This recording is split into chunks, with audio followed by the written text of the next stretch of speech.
सवाल तो है दर्शक, लेकिन अब मैं आपको यह बताने वाला हूं कि हमले के बाद क्या एक्शन हुआ है, नवनीत राणा ने क्या कदम उठाए, क्या वो कार्रवाई की मांग कर रही हैं। आइए जरा आपको दिखाते हैं। नवनीत राणा खलहर थाने में शिकायत दर्ज कराने पहुंची और शिकायत दर्ज कराई।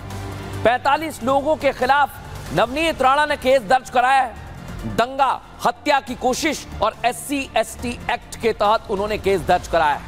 4 लोगों को पुलिस ने हिरासत में भी लिया है दर्शक। इतना ही नहीं, बवाल के बाद खल्लार गांव में पुलिस बल तैनात कर दिया गया है और जो वीडियो वायरल हो रहा है उसके आधार पर हमलावरों की पहचान की जा रही है, क्योंकि नवनीत पर हमला जिसने भी किया है अब उस पर कड़े एक्शन की तैयारी की जा रही है। लेकिन आप सोचिए दर्शक, शिकायत हो गई, हमले का वीडियो भी सामने आया, नवनीत ने आरोप भी लगाए, लेकिन अभी भी सवाल यह कि इस हमले के पीछे आखिर है कौन। इस हमले के बाद जब नवनीत राणा से पूछा गया कि इसके पीछे कौन हो सकता है, तो उन्होंने इस पर उद्धव ठाकरे की तरफ इशारा किया। सोचिए जरा, इसके लिए नवनीत ने 2022 वाले हनुमान चालीसा के पाठ में बाधा डालने वाली घटना का जिक्र किया। क्या उन्होंने कहा है, क्या कह रही है वो, जरा ध्यान से सुनिए। मैं आपको इतना जरूर बता सकती हूँ, वो जो गांव है उस गांव में उद्धव ठाकरे जी के, जनाब उद्धव ठाकरे जी के तालुका अध्यक्ष रहते हैं, क्योंकि उद्धव बाला साहेब ठाकरे जी है नाम उनके बीच में से गायब हो गया है, तो अभी जनाब उद्धव ठाकरे जी बन गए। तो स्पष्ट है कि जिस पक्ष का तालुका अध्यक्ष वो वहाँ रहते हैं, ये सीधा सीधा उन पे इशारा जाता है कि उन्होंने ये किया हुआ सभी कृत्य है। तो नवनीत राणा उद्धव ठाकरे की तरफ इशारा कर रहे हैं, लेकिन इस पर बीजेपी भी हमला कर रही है। बीजेपी क्या कह रही है, सुनवाता हूं आप। भारतीय जनता पार्टी के नेता और पूर्व सांसद श्रीमती नवनीत राणा के सभा में जो हमला हुआ, जो उन पर हमला हुआ, जो उनके कार्यकर्ताओं पर हमला हुआ, जो कुर्सी फेंके गए, जो अपशब्द का इस्तेमाल हुआ, जो उनके ऊपर गैर व्यवहार, उनके कार्यकर्ताओं पर गैर व्यवहार किया गया, उसका हम खंडन करते हैं।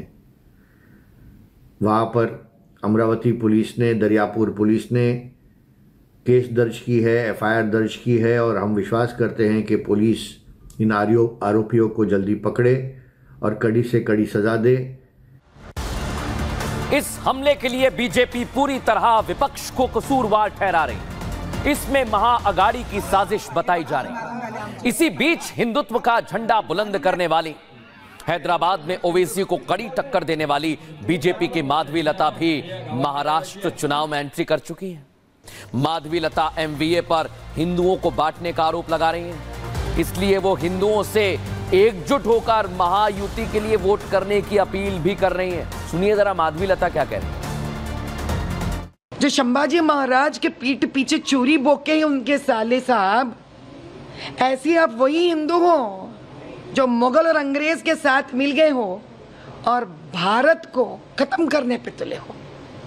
तो बस हमको यही कहना है सारा महाराष्ट्र से, भाइयों, हमको केवल जिताना ही जिताना पड़ेगा, क्योंकि जो राम को लाए हैं हम उनको लाना पड़ेगा। देखा दर्शकों, एक हमला हुआ कि सियासत में सरगर्मियां बढ़ गई। खबरों में आगे बढ़ो उससे पहले आज एक तस्वीर आपको दिखाने वाला हूं। बड़ी खबर मिल रही है, शिमला के स्वामी रामकृष्ण आश्रम से तस्वीर सामने आई है। खबर है कि देर रात वहां ब्रह्म समाज और रामकृष्ण मिशन के बीच जमकर मारपीट हुई है। फुल फ्रेम दिखाइए इस तस्वीर को, कैसे वहां पर तोड़फोड़ हुई है।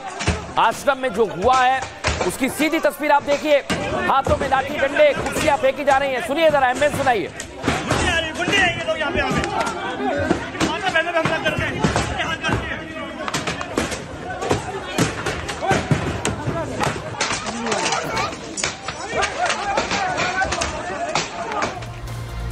बहरहाल अब खबरों में आगे बढ़ेंगे और बात चल रही है जब महाराष्ट्र की, तो महाराष्ट्र में बहुत बड़ा युद्ध चल रहा है। चुनाव में तो आपने देखे वार पलटवार, लेकिन अब मैं आपको बताने वाला हूं यह युद्ध वोट जिहाद वर्सेस धर्म युद्ध हो गया है। एक तरफ अपील, उलेमा वोट कर रहा है, मौलाना कर रहे हैं MVA के लिए, दूसरी तरफ संत समाज मैदान में आ गया और ये एक बार फिर से मैदान में। इसलिए हम कह रहे हैं दर्शकों बार बार कि अब महाराष्ट्र में चुनाव के साथ साथ धर्म युद्ध दिखाई दे रहा है। और आज इसकी एक्सरे रिपोर्ट भी आपको दिखाऊंगा, क्योंकि महाराष्ट्र में चुनाव की तारीखें जैसे जैसे, वोटिंग की तारीख जैसे जैसे करीब आ रही है, सियासी लड़ाई और तेज हो गई, एक दूसरे पर हमले और ज्यादा तेज हो गए। जिस तरह सज्जाद नोमानी दिख रहे हैं ना आप, इनका वीडियो देखा ना आप, ये बीजेपी के खिलाफ जाने की बात कहते हैं, वोट जिहाद के उनके ऊपर आरोप लग रहे हैं। अब चुनाव आयोग तक ये पहुंच गए हैं और अब उस वोट जिहाद के खिलाफ बीजेपी धर्म युद्ध का शंखनाद कर चुकी है। और अब ये लड़ाई सीधे सीधे वोट जिहाद वर्सेस धर्म युद्ध दिखा रहा हूं मैं आपको, इसी पर आ गई है ये लड़ाई।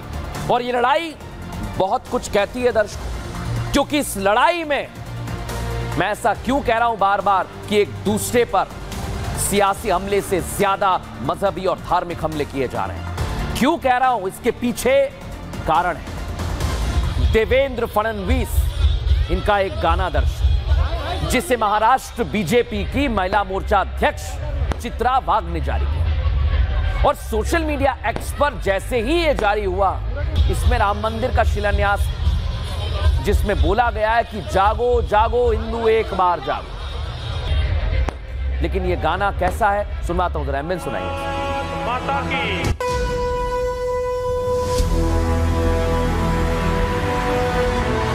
भारत माता की, बोल सियापति रामचंद्र की जय भवानी। जागो जागो जागो जागो जागो जागो जागो जागो जागो जागो जागो तो एक बार, जागो जागो तो, जागो तो एक बार, जागो जागो तो, जागो तो एक बार, हिंदू जागो तो। ये गाना देवेंद्र फडणवीस ने गाया दर्शक, लेकिन इस गाने में क्या है, इस गाने में उन्होंने क्या क्या कहा, क्या क्या संदेश दिए गए, आइए जरा आपको बताता हूं।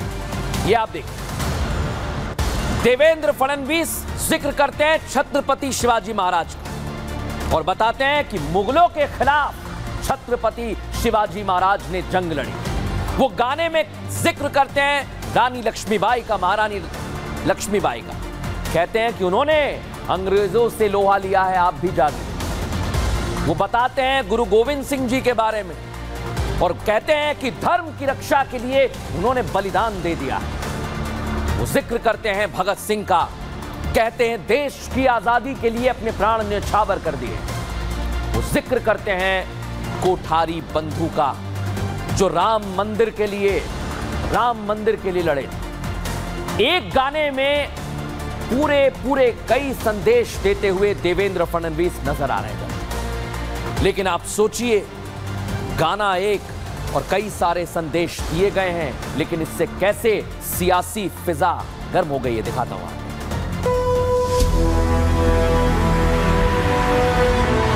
भारत माता की,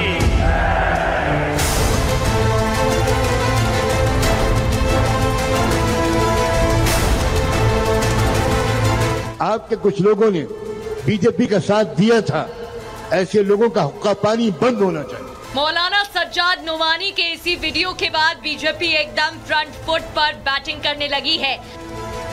चुनाव से 3 दिन पहले भारतीय जनता पार्टी ने इस मुद्दे को चुनाव का सबसे बड़ा हथियार बना लिया है, क्योंकि इससे एक तरफ विपक्ष का असली चेहरा सामने लाने की कोशिश हो रही है, तो दूसरी तरफ नफरती और कट्टरपंथियों को भी जवाब मिल जाएगा। इसलिए देवेंद्र फडणवीस का एक गाना सोशल मीडिया पर वायरल है।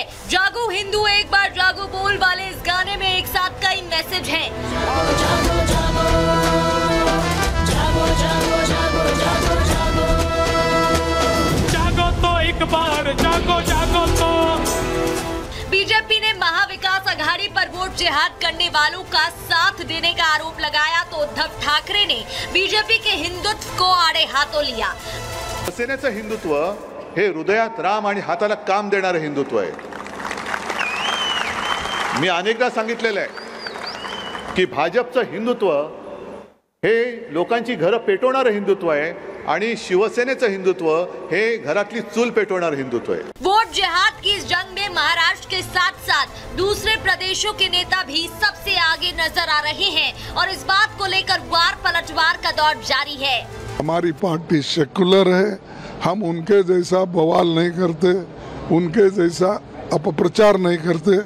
हम अपने लोगों को जो अपील करना है उसूलों पे, मुद्दों पे और देश के संविधान के तहत और लोकतंत्र के तहत वोट मांगते हैं. अगर कोई कहता है कि एक रहेंगे सेफ रहेंगे तो इसको तो सांप्रदायिक बताया जाता है, पर अगर कोई कहे कि वोट जिहाद करो तो लोग इसको सेकुलर मानते हैं. महाराष्ट्र में वोटिंग होने में महज 72 घंटे बाकी हैं और चुनाव में चुनावी मुद्दे से ज्यादा मजहबी मुद्दों की गूंज सुनाई दे रही है. अब देखना होगा वोट जिहाद वर्सेस धर्म युद्ध की इस लड़ाई में कौन किस पर भारी पड़ता है. शिवाजी भागे सारे दुश्मन गाजी, भागे सारे दुश्मन गाजी, बचा दिया संग्राम, जागो